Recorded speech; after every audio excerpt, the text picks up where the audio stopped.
The Yellowstone supervolcano is sitting on what geologists call a hotspot. Unlike other volcanoes in the world, Yellowstone isn't cone-shaped with a crater at the top. Instead, it has a flat caldera, an oval depression in the earth, 80 by 50 kilometers, 2/3 the size of Prince Edward Island, formed during Yellowstone's last major eruption. You can be standing on the caldera, not realizing you're standing in what is really the crater of an active volcano, one that could be overdue for another eruption. But it's not something tourists who come to Yellowstone to see the bison know much about. I didn't realize it was a volcano. All that activity going on underneath our feet. So it's way overdue, is that right? Yeah. Well, everything is overdue, right? The Yellowstone supervolcano is very much alive. An eruption could be the largest natural disaster in recorded history. In our lifetime, we have nothing to compare it with.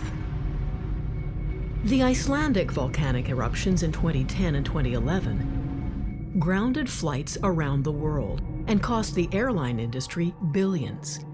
They don't even come close to Yellowstone's potential. A super eruption of Yellowstone, let's say, would be equivalent to the impact of a 1 kilometer size asteroid. Unlike an asteroid, though, an eruption at Yellowstone would explode from deep within the Earth, spewing a deadly mixture of lava and ash. Which will come out of the volcano and destroy everything in its path. In one scenario, 1,000 cubic kilometers of ash erupts from a Yellowstone supervolcanic blast. 1,000 cubic kilometers is enough to bury the state of Texas about 5 feet deep. It'll be roughly the equivalent volume of the size of Grand Canyon twice.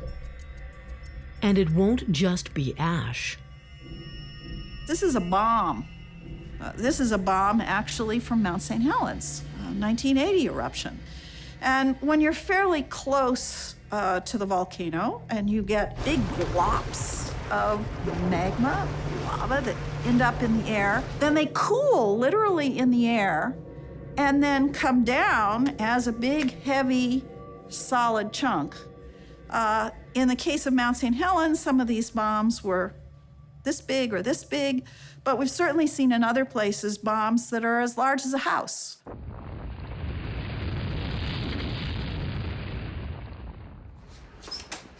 These bombs are mixed with tons of ash.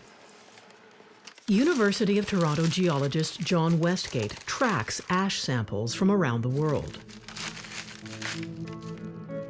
It's finally dispersed in the sediment. We have the instruments now that enable us to tackle this type of problem, and we are therefore starting to develop an understanding of the large extent of some of these volcanic eruptions involving several continents. It isn't like smoke or other dust. It's not until you see ash under the microscope that you can truly appreciate the danger. If you look under the microscope to see these glass shards, they're very angular, very pointed. Certainly, if you breathe this stuff in, you're in trouble.